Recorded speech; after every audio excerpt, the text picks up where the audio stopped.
Hello, it is Sarah Waggle, astrologer and leadership coach here for this Moon Astrology Tarot, this time for the moon in Libra. This is March 24th through the 27th. This does include the full moon penumbral lunar eclipse, which happens at 2 a.m.-ish Central Time. So adjust for your time zone, of course.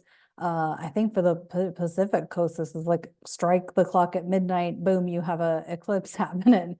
So of course, do check out my lunar eclipse, Libra lunar eclipse, sun and rising signs video, and do that accordingly. But the gist of this is that Libra is about relationships, right? Libra is ruled by Venus. Venus is exalted in Pisces. She's in a happy place. And the idea here is to really think about what you need to be complete with in order to attract the relationships that you want. And I feel like a lot of this has to do with self. Like it's not about, it's really about that codependence, dependence versus independence and interdependence, right? So we've got, the South Node in Libra, which is asking us to be observant and be ready to be complete with codependency, dependency, and hyper independence. Trying to find my words here. And then Aries, which is where the North Node is independence and interdependence, acknowledging that we need other people to support us in this life. We are not meant to do this life alone. We are not meant to do this life hyper independent, or codependent, meaning you absolutely you can't function without other people, but we are meant to do this life interdependently or independently with support. And so, we all need to be supported by those around us in whatever capacity, whether this is your romantic life, your friendships, your coworkers, and whatnot. And, I also feel like this Aries season, we could be heading into some serious breakup energy. Whether that's you break up with your job, you break up with your boyfriend, your spouse, your whatever, your friends, or whatever, or you are grieving the letting go of outdated friendships or outdated relationships. Maybe it's your outdated relationship with money, because this is a Venetian energy. Maybe it's your outdated relationship of responsibility and ownership, and you're ready to take responsibility and take ownership of your daily routines, your health habits and whatnot. And so there's a lot of shift in relationship, but I really encourage you to really broadly see that this is about relationships with all kinds of everything and not just relationships with other people. Yes, that's a component. However, it is not the only component, right? What is your relationship with earning income, with working? Are you a hard worker, nose to the grind all the time? And if I'm not, I'm being lazy. No, you're not. If you're a highly intuitive, empathic, energetic being, you may need like that recovery time. I'm one of those people. I can only do so much peopling, and then I have to be like on my own and in my own space and like recollect myself. What is your relationship with all the items in your home? Are there too many? Are there not enough? What do you actually need to be fulfilled, to be satisfied? All of these things. So I think you kind of get the point that like it's not just about your romantic partner, it's not just about your friends, it's really about all of the everything, right? When you get pissed at your phone, do you throw your phone across the room? Well, that's not very nice, and that's not going to make your phone want to work for you, right? That sort of thing. yes, I am the person who thanks a book when I return it to the library, right? Because, hey, that book took me on such an adventure. Thank you so much for that adventure.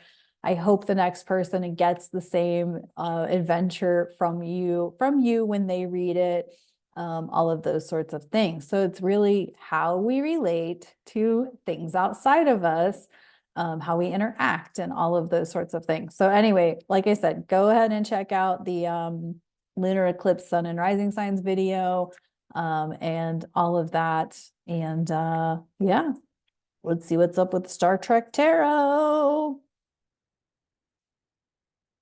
Star Trek Next Generation Tarot. Because they don't have a Star Trek Voyager tarot deck, or I would own one.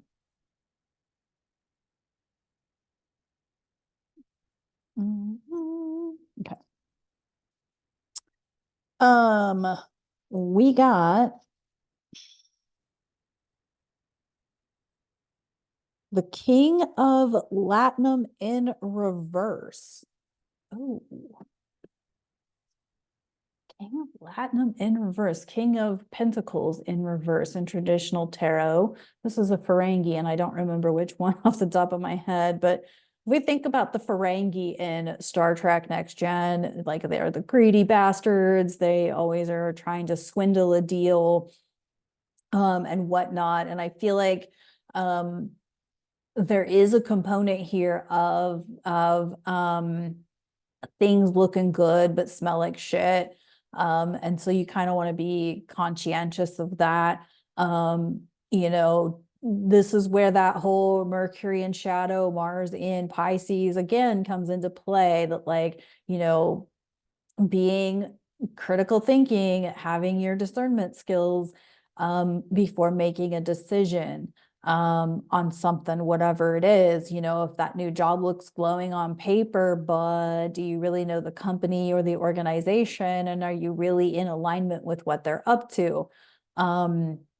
So, you know, that kind of thing. When you are looking to purchase from a company, you know, and you're like, oh, I can be okay with this part of their company and that because I'm not in that. But when it starts to affect you, like, are you okay with continuing to invest in that company?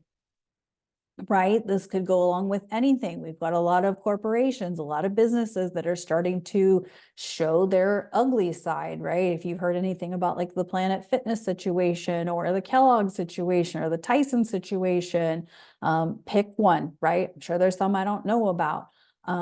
You know, but they're starting to be under heat because, you know, people aren't agreeing with their policies, or people aren't agreeing with their philosophies, that's the word. And so it's really kind of taking a step back, like, okay, maybe I don't agree with that. And maybe I shouldn't invest in that company. I shouldn't work for that company, because you really want to be associated with a company that's under fire for something. Okay.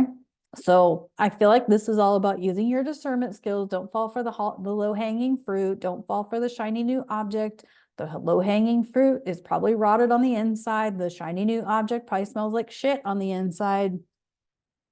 So it's really, like I said, that Mercury in shadow, Mercury in shadow, Mars in Pisces is going to be a gift to us right now, because they're kind of forcing us to take a step back and slow down and really think through before we make decisions, because there is the potential, it being Aries season, to make erratic choices and then potentially regret those choices later, or at least rethink them later and then, oh shit, I shouldn't have gotten into that. Or you know, I always think about that, like with nonprofits. I'm not a huge fan of nonprofits, particularly those that only take financial donation, because where the hell is my money actually going? What's it going towards?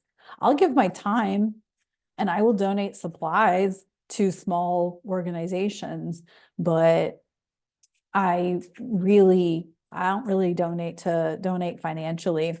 And it's not a money issue. It's more of I used to work in a way that I learned a lot about nonprofits, and I just disagreed and got like a really icky taste.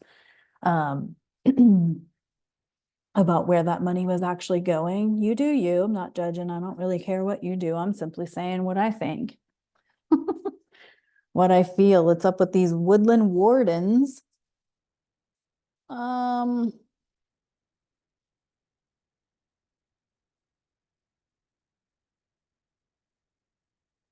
well, that's interesting. We got the ram and the dahlia, Dahlia, the dahlia. And this is determination. Why is this interesting? Because Aries is the ram. So, determination, being determined to do life on your own terms. And if that means everybody disagrees with you and everybody tells you that you're, not going to make it, that it's not going to be successful, that's okay. You're determined. You're determined to make it happen. You're determined to do life on your own terms. If that means like quitting a job that's paying you a good amount of money and you have good benefits, but you're freaking miserable, go be determined to do your own thing and be supported while you do it, please. So, all right, let's see what we got for oils of support.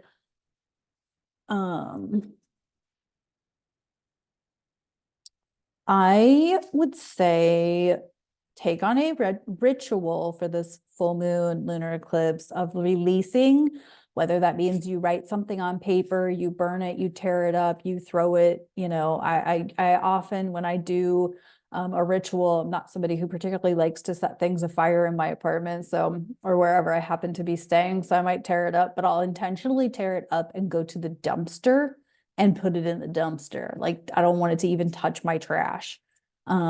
So I've done that before. I've actually done rituals where I have taken items to the dumpster and given them a blessing. Thank you for being here. However, I don't align with you anymore, and popped it in the dumpster.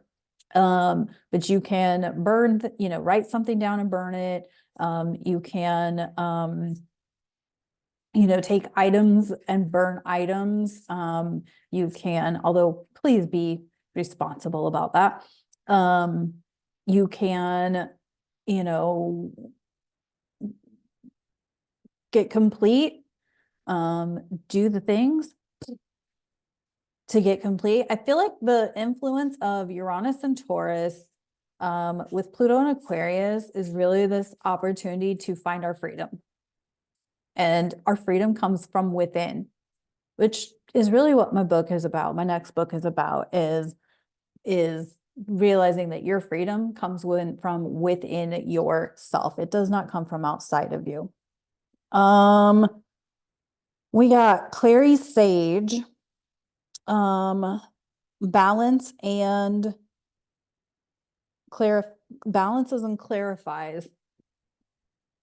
Yeah, so even doing like a sage smudge, or using clary sage oil. I have this oil. I think it smells like tea leaves, which isn't a bad thing. It just smells awkward to me, but does make it a bad oil. I do inhale it occasionally when I need like a cleanse.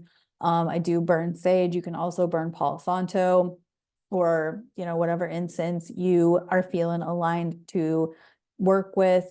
But sage particularly clears out all energy, good and bad. So it gives you an opportunity to sort of reset the stage.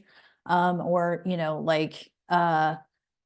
it's kind of like gutting out a building for renovation because you're going to completely rebuild the inside, but you love the exterior kind of thing. Okay, so we got the determination of the ram and the dahlia. We've got the king of latinum in reverse. So really it's a lot of slow down, get very clear. Again, we've got a lot of energy, like this whole Neptune and Pisces situation where the clarity is not going to happen, right? You have to want the clarity. You have to want it for yourself.